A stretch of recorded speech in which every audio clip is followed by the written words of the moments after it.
Pria ingin menghisap air laut sekaligus. Dalam sekejap, pusaran air laut besar terbentuk di permukaan laut. Kapal-kapal yang lewat tidak beruntung terhisap ke pusaran air dan hancur berkeping-keping. Kemudian pria itu menusukkan tongkat bambu ke dalam laut lagi. Dengan angan-angan menarik seluruh air laut ke dalam perutnya. Tujuannya melakukan hal ini adalah untuk membantu orang tua mencari koin tembaga yang hilang di laut. Saat ini, permukaan air sedang turun dengan kecepatan yang terlihat dengan jelas. Kepiting pelindung merasakan perubahan lingkungan.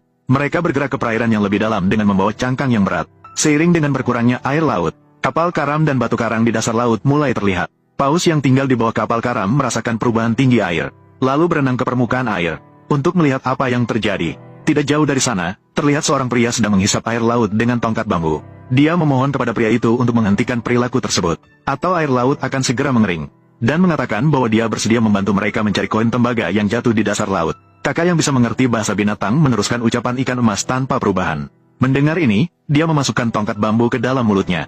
Air laut mengalir keluar seperti air terjun melalui tongkat bambu. Permukaan laut mulai naik lagi. Melihat pria itu memenuhi janjinya, Ibu Paus masuk ke dasar laut, memanggil kelompok ikan lainnya, membantu mereka mencari koin tembaga bersama. Tidak butuh waktu lama, mereka menemukan tumpukan koin emas, kilauan emas yang sangat mencolok. Saat itu hampir senja, mereka duduk bersama di tepi laut, menunggu kedatangan koin tembaga. Tiba-tiba gelombang laut besar muncul di tengah laut. Kura-kura membawa cangkang penuh dengan koin emas ke pantai. Inilah hasil kerja keras ikan selama 5 jam. Tetapi orang tua itu tidak puas. Dia hanya ingin koin tembaganya sendiri. Dia tidak ingin tumpukan emas ini. Ketiga bersaudara itu tidak punya pilihan. Mereka hanya bisa meninggalkan orang tua itu dan pergi.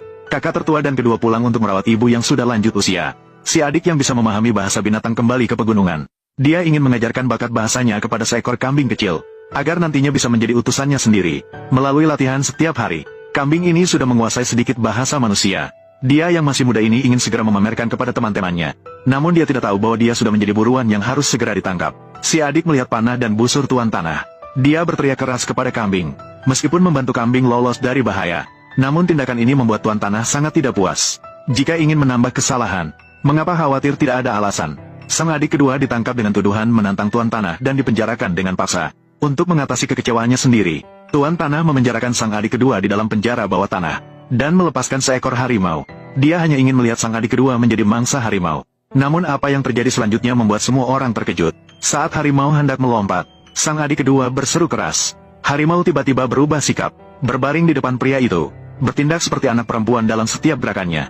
Tidak ada yang bisa melukai binatang itu. Tuan tanah harus mencari penjara lain, dan memenjarakannya di dalam sebuah menara. Ketika bulan menggantung tinggi di langit, seekor burung pemanggil terbang ke atas menara. Sang adik kedua segera mengeluarkan tanda pengenalnya, memberikannya kepada burung pemanggil, untuk diserahkan kepada kedua saudara.